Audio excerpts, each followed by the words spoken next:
The night was quiet in the small human colony at the edge of the galaxy.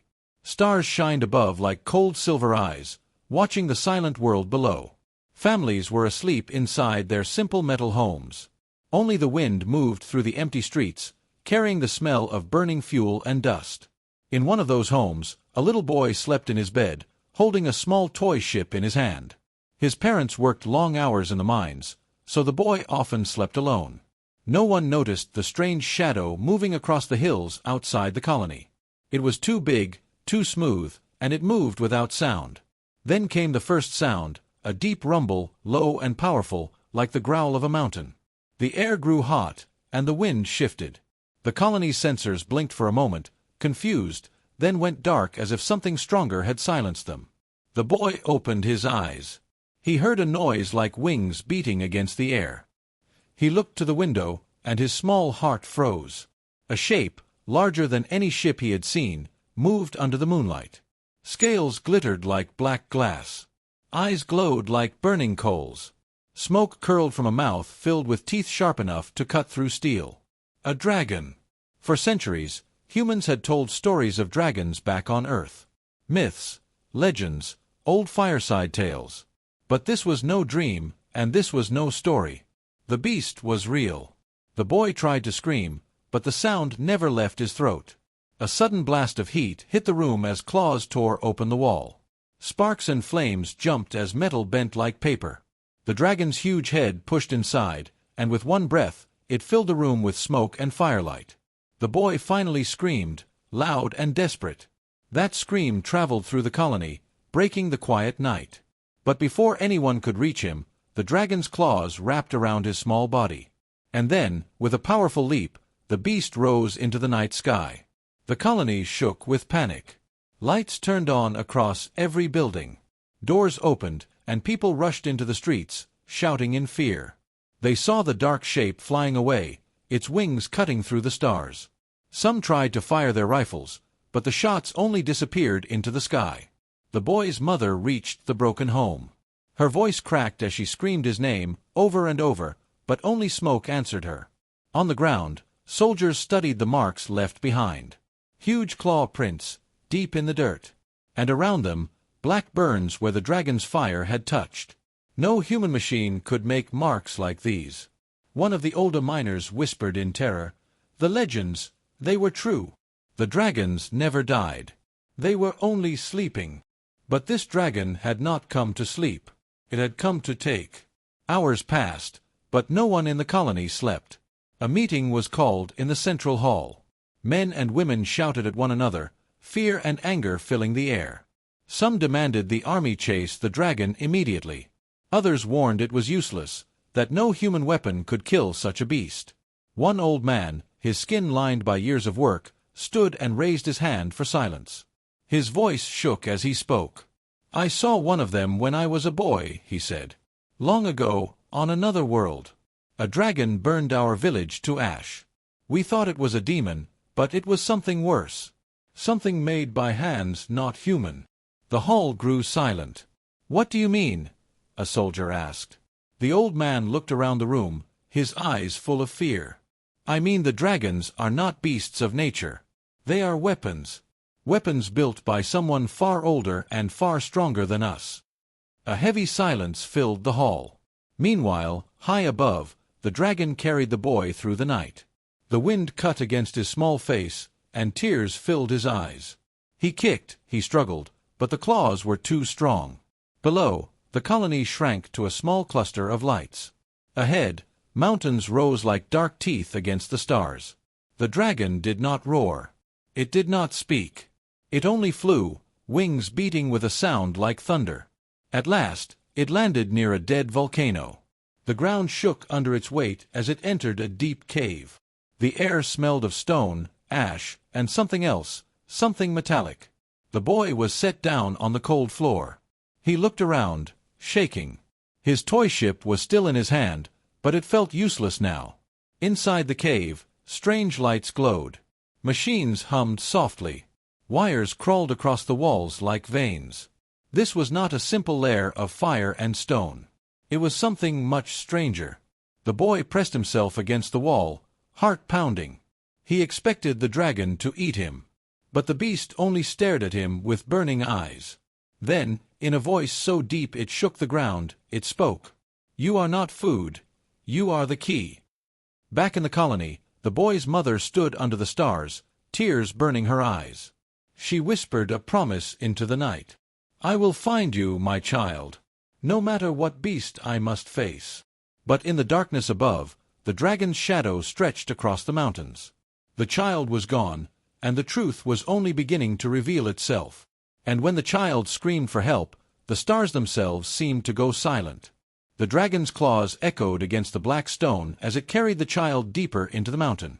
The cave walls were jagged and wet, but strange blue lights pulsed from hidden veins in the rock. The child's small heart raced. This was no simple cave. Something about it felt alive.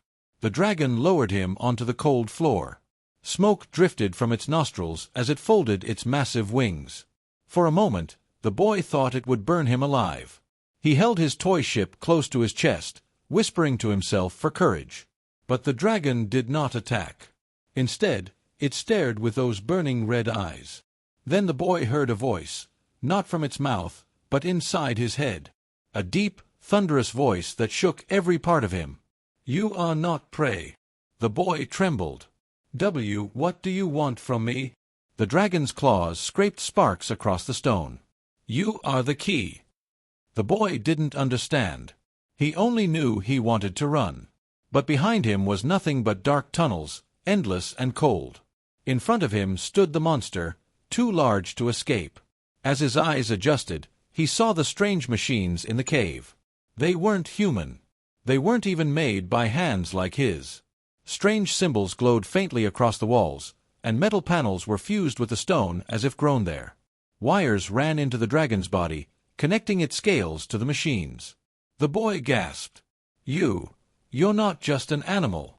The dragon's massive head lowered, smoke curling around its fangs. "No. I was built, forged for war in a time before your kind walked the stars." The boy's legs shook. His father had told him stories of old wars, of machines left behind by alien races. But never did he imagine a dragon born from such things. "Why me?" the boy whispered. The dragon's chest rumbled like a storm. "Your blood carries something ancient. Something that can wake what sleeps inside me." The child stepped back, shaking his head. "I'm just a miner's son. I don't have anything special." The dragon's eyes narrowed. "All humans carry the seed. But yours burns brighter. I felt it when I flew over your colony. You will give it to me, or your people will die."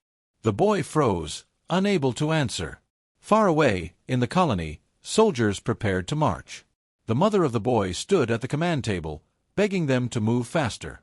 The commander tried to remain calm, but fear was clear in his eyes. "Dragons are no simple beasts," he said to the room. "If we attack without a plan, it will slaughter us all." "But my child," the mother cried. The old miner who had spoken earlier slammed his fist on the table. "Your weapons will not save him. They never have. You think bullets can kill fire? You think rockets can break ancient armor? No. The dragon is beyond us." The hall filled with anger. Soldiers shouted back, unwilling to believe. They had fought many enemies before, pirates, raiders, even alien predators. But none of those were dragons. Still, the boy's mother lifted her chin, her voice fierce. "I don't care if it takes my life. I will go. I will bring him back." The commander finally gave the order. A search team would be formed. But deep down, none of them truly believed they would return. Back in the cave, the dragon circled the boy like a predator circling prey. But there was no hunger in its eyes, only something worse, purpose. The boy asked again, his voice shaking. "What are you going to do with me?" The dragon stopped. Its chest glowed faintly with a strange blue light, like fire mixed with electricity. "I am dying," it said. "My body rots, my fire weakens. But within you is what I need. Your blood will wake my core, heal my wounds, and return me to my true power." The boy's stomach twisted. "And if I refuse?" The dragon's wings spread wide, the heat of its breath filling the cave. then your people will suffer. The enemy comes. You know nothing of them, but I do. If I fall, your world falls with me." The child shook his head. None of this made sense. Enemy? How could he be the key to such things? He was only a boy. Yet the dragon's words weighed heavy, too heavy to be lies. Suddenly, the ground shook. Rocks fell from above, dust raining across the cave.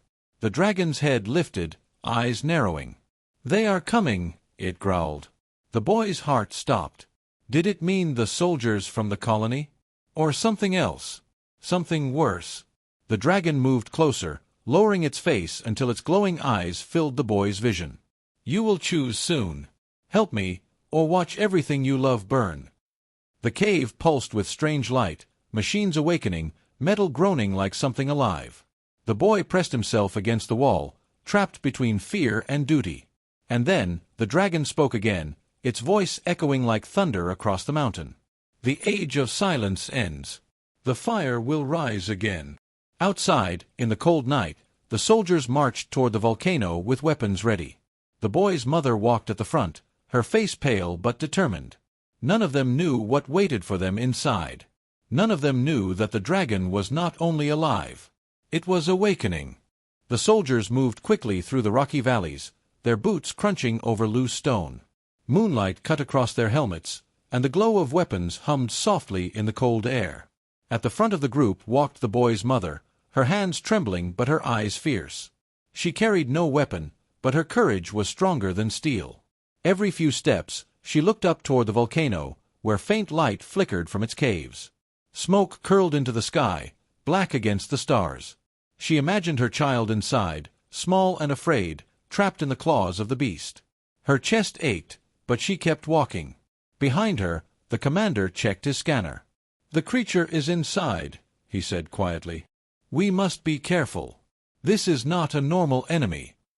The soldiers nodded, though fear was clear in their faces.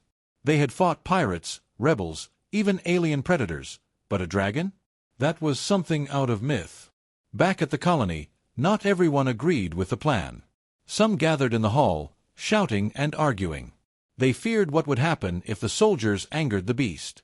One man slammed his fist on the table. "You think guns will stop it? You think rockets will work? No. You will only make it angry. And then it will burn us all." Others shouted back, desperate and stubborn. "If we do nothing, the child dies. If we do nothing, we look weak. Better to fight than to live in fear." The old miner stood quietly in the corner, his eyes dark with memory. At last he spoke. "I saw the fire when I was young. It does not burn like normal fire. It melts stone. It bends metal. It devours everything. You cannot stop it with weapons." The room grew silent. His words sank deep into their hearts, but no one wanted to admit the truth. Humans had always fought back, always survived. Could they really do nothing this time? Meanwhile, inside the volcano, the boy sat on the cold stone floor, watching the dragon move between machines. Sparks flickered from the walls, and strange energy pulsed through wires that seemed alive. The boy's voice shook as he asked, "Why did you take me? Why me?" The dragon paused, its wings folding slowly. "Because you carry the light," it said. "Humans are not weak, though they believe they are. Inside your blood is something ancient. It calls to me." The boy shook his head. "I don't believe you." The dragon's eyes narrowed. "You will. When the others arrive, you will see the truth. And you will see how powerless they are." The boy's stomach twisted. He wanted to believe his mother and the soldiers would save him. But deep inside, fear whispered that the dragon was right. The soldiers reached the foot of the volcano. Heat poured from cracks in the earth. The commander raised his hand for silence. "This is it," he whispered. "No loud moves. No wasted shots. If the beast is inside, we must strike with everything we have before it strikes us." One soldier muttered, "If it even notices our weapons." The commander silenced him with a glare. "We fight. We don't give up." The boy's mother clenched her fists. She had no armor, no gun, but she would walk into fire itself for her son. The first shot of fear came when the ground shook beneath their feet. Rocks tumbled down the slope. From inside the cave came a low, deep growl that made every soldier freeze. Then, a voice rolled out, heavy and powerful, echoing through the stone. "I know you are there, humans." The soldiers raised their rifles. Their hearts pounded. The voice grew louder. "You bring weapons, but your weapons are nothing. You bring courage, but your courage will burn." The mother shouted up the slope, her voice breaking. "Give me back my child."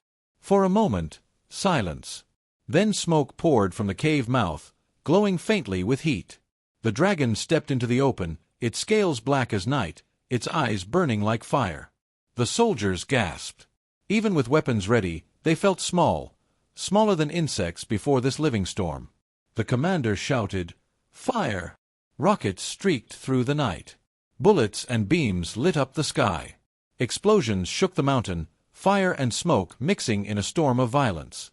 But when the dust cleared, the dragon still stood. Its scales glowed faintly where the weapon struck, but no wound bled. No flesh tore. It looked down at them almost with pity. The boy watched from inside the cave, his eyes wide. He wanted to cry, to scream at them to stop, but his voice was too small against the roar of war. The dragon spread its wings wide, blocking out the stars. Its chest glowed with terrible light. And then, with a voice like thunder, it roared, "Now, you will see true fire." The ground shook as flames erupted from its mouth, bright enough to blind, hot enough to melt stone. Soldiers screamed, shields broke, and the night was drowned in fire. The boy pressed his hands to his ears, tears streaming down his face. His mother's scream echoed in the chaos, sharp and desperate. He whispered to himself, "Please, don't die, please." But the dragon's fire only grew brighter. And in that moment, one truth became clear. No human weapon could stop it. The firestorm ended as quickly as it began. Smoke filled the valley, black and choking. The ground glowed red where stone had melted into rivers of glass. Bodies lay still, armor cracked, weapons twisted into useless scraps of metal. The boy trembled inside the cave, staring at the destruction. His small hands clutched the toy ship tighter, as if it could protect him. Through the haze, he saw his mother stumbling forward, coughing but alive. Somehow, she had survived the dragon's first strike. The dragon turned its massive head toward her. Its burning eyes narrowed. The mother raised her arm, not with a weapon, but with sheer defiance. "You will not take him from me," she cried. The dragon's chest glowed again, preparing another blast. But before the fire could escape, the boy shouted. His voice, small yet fierce, echoed across the cave walls. "Stop!" The dragon froze. Smoke curled from its nostrils, but the fire dimmed. Slowly, it looked back at the boy. Its eyes softened, not with kindness, but with recognition. "Yes," the dragon rumbled. "The fire answers to you." The boy's heart raced. He didn't understand, but something inside him felt strange, like heat in his veins, like light pulsing under his skin. His scream had stopped the fire. Somehow, he had power over it. The dragon lowered its head until its burning eyes met his. "Now you see. You are more than a child. You are the key to my awakening." The boy shook his head. "I don't want this. I just want to go home." The dragon's wings scraped against the stone as it moved closer. "You cannot go home. Not yet. Without you, I die. Without me, your people die. The enemy comes, child. Greater than you can imagine." The boy's lip trembled. "What enemy?" The dragon's voice grew heavy, like thunder rolling across a dead sky. "The ones who built me. The ones who set fire to 1,000 worlds. They sleep now, but they will rise again. Only I can stand against them. And only you can wake me fully." The boy pressed his back against the cold stone, his breath shaking. "But why me?" The dragon studied him. "Your blood carries a spark. Humans think they are weak, fragile, small. But in truth, they are the only ones who can burn brighter than the stars. You are proof of that. In you, the old fire lives." The boy didn't know if he believed it, but he felt the heat inside his body again, glowing stronger with each word. Outside, the survivors of the attack pulled themselves from the ruins. Many soldiers were gone. The commander was wounded, his armor scorched and broken. But the boy's mother still stood, her eyes locked on the cave. She refused to leave. "We can't win," the commander rasped. "Not with guns. Not with rockets. That thing, it's beyond us." The mother shook her head. "Then we don't fight with weapons. We fight with will." The old miner limped forward, his face pale from smoke. "She is right. The dragon cannot be killed by steel. But maybe it can be tamed. If the boy is still alive, he may be the only one who can reach it." The mother clenched her fists. "Then I will find him, even if I must walk through fire itself." Inside the lair, the boy sat trembling as the dragon circled him. The machines in the walls hummed louder, lights glowing like veins of fire. Sparks jumped from metal to scale, as if the cave itself was awakening. The boy finally spoke, his voice small but steady. "If I help you, what happens to me?" The dragon's voice was deep and slow. "You will live. You will change. Your fire will join mine. Together we will rise." The boy shook his head. "And if I refuse?" The dragon's wings spread, shadows stretching across the glowing cave. "Then I fall into death. And your people fall with me. When the enemy comes, they will have no shield. No chance. No hope." The boy's stomach twisted. He thought of his mother, his friends, his small colony fighting to survive. If the dragon spoke truth, then his choice was not only about himself. It was about everyone. But fear burned inside him. He didn't want to be a key. He didn't want to carry fire in his blood. He wanted to be a boy, nothing more. The dragon lowered itself, lying across the stone like a mountain of scales and fire. Its voice rumbled softer, almost like a whisper. "You fear me. That is good. But remember this, I do not lie. I cannot lie. I was built for truth and fire. You will see, child. The enemy comes. And only together can we face them." The boy sat in silence, his heart pounding, heat glowing under his skin like a hidden sun. Then the cave shook again. The dragon lifted its head sharply. This was not the colony's soldiers. This was something else. Something deeper. A strange sound filled the lair, a mechanical hum, sharp and unnatural. The machines in the walls flared to life, symbols flashing across their surfaces. The boy covered his ears as the noise grew louder, piercing his head. The dragon's eyes burned brighter. It snarled. "No, it is too soon." The boy cried out, "What is it?" The dragon's voice shook with fury. "The enemy has awakened." The machines screamed with light, and deep in the shadows of the cave, something began to move. The cave shook as the ancient machines roared to life. Blue light spilled across the walls, glowing brighter than fire. The boy covered his ears as a piercing hum filled the air. Sparks leapt from the stone like lightning. The dragon rose to its full height, wings scraping the roof of the cavern. Its scales glowed faintly, pulsing in time with the machines. "It has begun," it growled. "The enemy has woken." The boy's heart pounded. "What's happening?" The dragon's eyes blazed like twin suns. "The core that sleeps inside me, it stirs. And something else stirs with it. Shadows of the ones who built me." Before the boy could answer, the sound of human voices echoed from the cave mouth. Soldiers pushed forward, battered and burned but still alive. At the front came the boy's mother, her face streaked with smoke, her eyes locked on her son. "Mother!" the boy cried. She tried to rush toward him, but the dragon stepped between them, wings spread like a living wall of fire and shadow. "Stay back!" the dragon thundered. "This is no place for you." But the soldiers raised their weapons, ignoring its command. The commander shouted, his voice hoarse. "Open fire!" Gunfire and rockets filled the cavern. Explosions shook the stone. The dragon roared, flames spilling from its jaws. Fire clashed against steel as the cavern became a storm of war. The boy screamed, "Stop! Please stop!"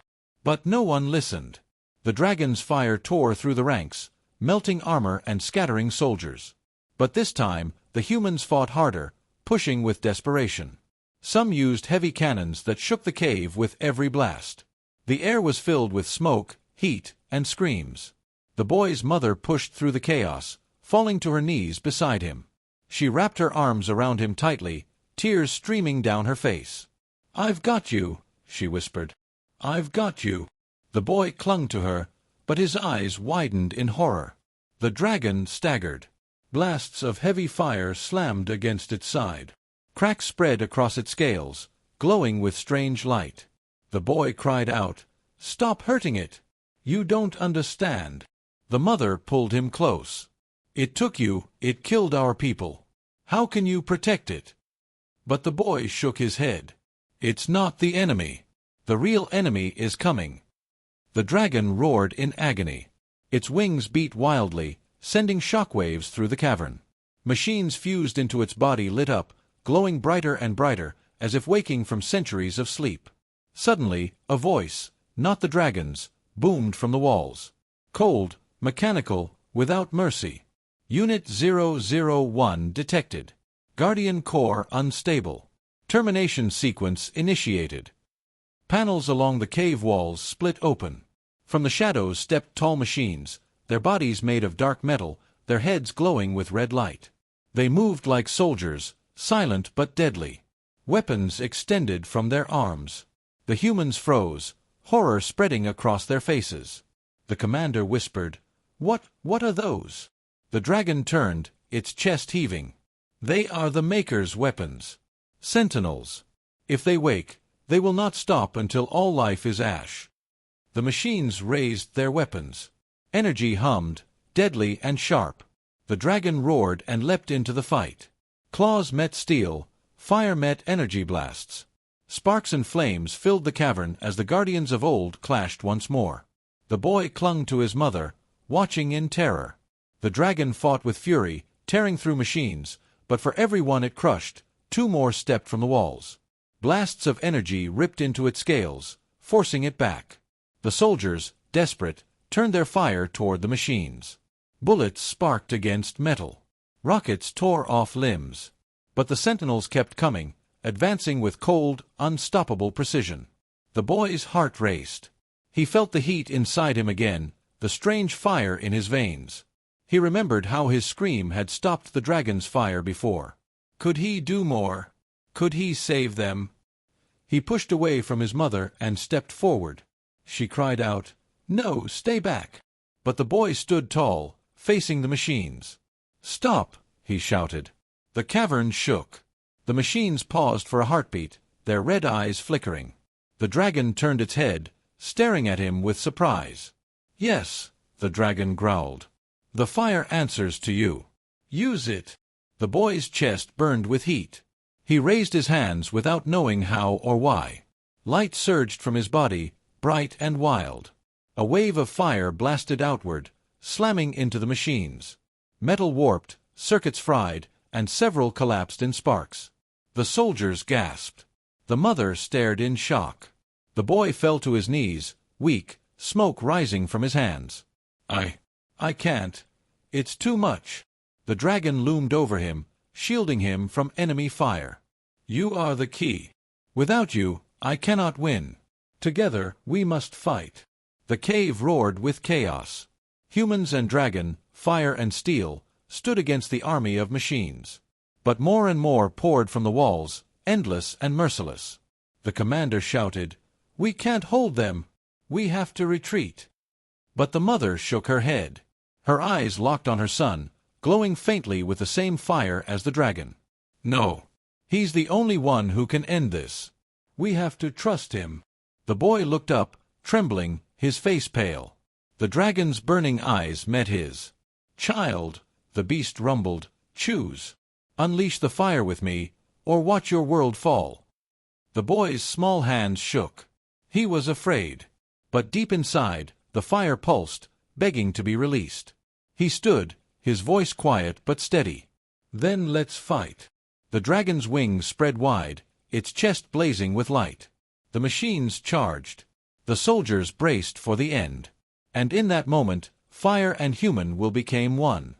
The cavern shook like a world ending. Fire and lightning tore through the air as the dragon battled the endless machines. The boy stood at its side, heat glowing inside his body like a second heart. The soldiers, scorched and wounded, kept firing, though their weapons seemed like toys against the enemy. The boy's mother clutched her chest, watching in fear and wonder. Her son's eyes glowed faintly, reflecting the same fire that burned inside the dragon.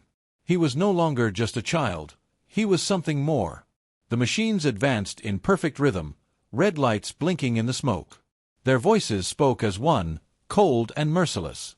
Guardian Unit 001 detected. Human anomaly detected. Initiating purge. Energy blasts filled the cave, slamming into stone, burning through metal. The dragon roared in defiance and unleashed a storm of fire, but even its mighty flames could not stop them all. The boy felt the fire inside him pushing harder, demanding release. He looked up at the dragon. I can't control it. You don't control fire, the dragon thundered. You become fire. The boy clenched his fists, heat burning through his skin.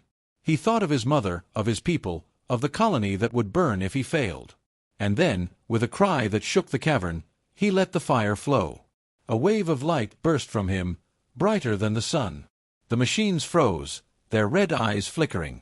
Circuits melted, armor cracked, and one by one they collapsed into smoking heaps. Silence followed, broken only by the hiss of cooling metal. The soldiers lowered their weapons in awe. The mother ran forward, kneeling beside her son. "Are you hurt?" she whispered, holding his trembling hands. The boy's face was pale, but his eyes still glowed faintly. I'm okay." The dragon lowered its massive head, smoke curling from its jaws. "The fire lives in him. The old fire, the human fire. Now you see why I took him.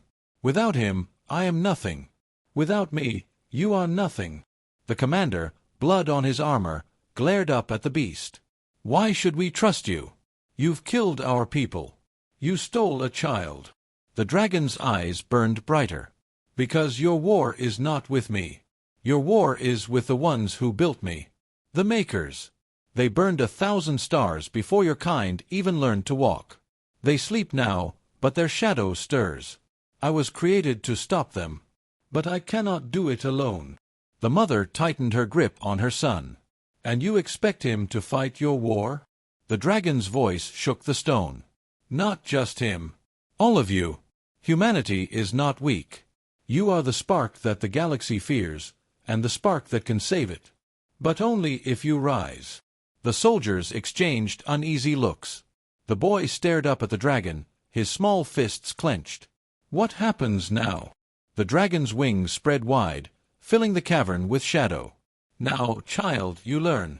The fire inside you is not just power, it is memory. In your blood sleeps the knowledge of those who came before. Together, we will awaken it. Together, we will prepare." The boy swallowed hard. Prepare for what? The dragon's burning eyes looked past him, as if seeing far beyond the cave, far beyond the stars. "For the return of the Makers. When they come, they will not come for one world. They will come for all." A silence fell, heavy and unbroken. The mother held her son close, but deep in her heart, she knew the truth. His life would never be simple again. At dawn, the survivors returned to the colony. Many wept for the dead, but many also whispered about what they had seen. A boy glowing with fire. A dragon fighting beside humans. Machines that spoke of ancient wars. Fear filled their hearts, but so did something else, hope. The commander stood before the people, his voice rough. "We have seen the truth. We are not alone. But we are not weak, either. We have a weapon the galaxy has forgotten. We have the fire." The crowd looked to the boy, standing with his mother at his side. His toy ship was still in his hand, but his eyes carried the weight of something far greater. He was no longer just a child. He was a symbol. The dragon's shadow stretched across the colony as it perched high on the cliffs above. Its voice rolled like thunder, carried on the wind. "Remember this night, humans. For it is the night your true story begins." Later, as the stars rose, the boy sat alone, staring at the sky. His mother placed her hand on his shoulder. "You are still my son, she whispered. "No matter what comes." The boy nodded, but deep inside, he felt the fire waiting, restless and alive. He didn't know if he was ready. He didn't know if anyone was. But the dragon's words echoed in his mind. The real war has not even begun.